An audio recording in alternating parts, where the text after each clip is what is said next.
জয় মা, জয় ঠাকুর, জয় স্বামীজি, জয় গুরুদেব। উদ্বোধন কার্যালয় থেকে প্রকাশিত স্বামী পরমানন্দ প্রতিদিনের চিন্তা ও প্রার্থনা এই বইটি থেকে বছরের প্রতিটি দিনই পাঠ করার চেষ্টা করব। আশা করি আপনাদের সকলের ভালো লাগবে। দিব্যত্রয়ীর কৃপা শান্তি, কৃপা পরশ, প্রেমাস্পর্শ তাদের ভাব আমাদের সকলের মধ্যে ছড়িয়ে পড়ুক, এই প্রার্থনা নিয়ে আমরা শুরু করছি আজ থেকে প্রতিদিনের চিন্তা ও প্রার্থনা স্বামী পরমানন্দ এই বইটির জানুয়ারি মাসের 1 জানুয়ারি থেকে পাঠ শুরু হচ্ছে। সকলকে সাথে থাকার জন্য অনেক অনেক ধন্যবাদ।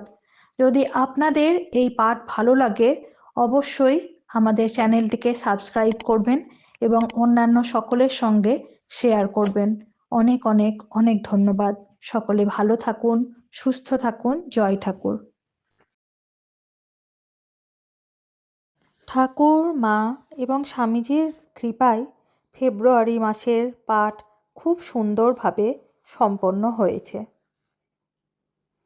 হ্যারো জীবনের এই সুমিষ্ট স্তবক উদ্ঘাটিত করিতেছে সে সৌন্দর্য।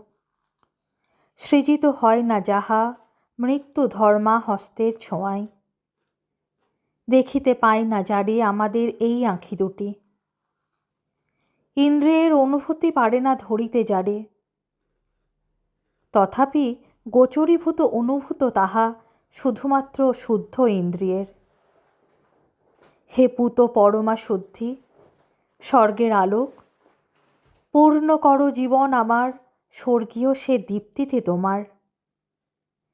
এই দেহ মোর, সকল ইন্দ্রিয় আর যাহা কিছু নিরর্থক জীবনে আমার রূপান্তর ঘটাও সবার। লহ মোরে একান্ত আপন করে তব। মার্চ মাস। ভাগবতী শক্তি। তোমার মনকে আমারই চিন্তায় পূর্ণ করো। তুমি আমারই ভক্ত হও, উপাসনা করো আমাকেই, আর প্রণত হও আমারই কাছে।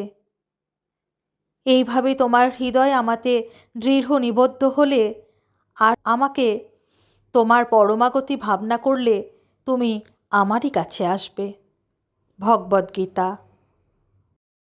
8ই মার্চ দিনের প্রধান চিন্তা। আমরা যখন শুদ্ধ সত্য হইয়া কাজ করিয়া যাই, তখনই তাহার পরম আশীর্বাদ আমাদের প্রাণবন্ত করে। মুখস্থ করা যায়, ভগবানকে কেবল ভয় করিলে চলিবে না, তাহাকে ভালোবাসিতে হইবে, তাহারই মধ্যে আত্মস্থ হইতে হইবে।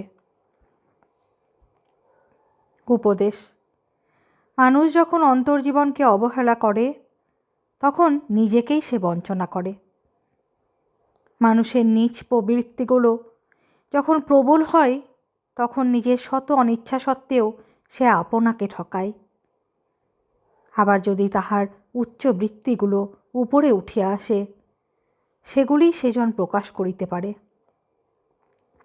যতই আমরা ভগবত বিষয়ে চিন্তা করি ততই আমরা উচ্চ হইতে আরও উচ্চে উঠিয়া যাই। এই বিরাট বিশ্ব আমাদের কাছে উন্মুক্ত হইয়া আছে, যদিও আমরা সবসময় নিজেদের তাহার কাছে উন্মুক্ত করিয়া রাখি না। সেই জন্যই আমরা বহু আশীর্বাদ, বহু অনুপ্রেরণা, বহু শিক্ষণীয় অভিজ্ঞতা হইতে বঞ্চিত হই। প্রার্থনা। আমার প্রার্থনা যেন অন্তরের গভীর স্তর হইতে উঠিয়া ঊর্ধ্বগতি হয়। ভগবানের বেদীতলে যেন আমি সেসব নিবেদন করিতে পারি এবং নিজের গর্ব, আনন্দ, বেদনা, জয়, পরাজয় সকলই যে একান্ত তুচ্ছ, ইহা অনুভব করি। আমার অন্তরকে জাগ্রত করো প্রভু, যেন আমি অন্তর্দীপ্তির সাহায্যে সতত চলিতে পারি। ওম শ্রীরামকৃষ্ণার্পণমস্তু।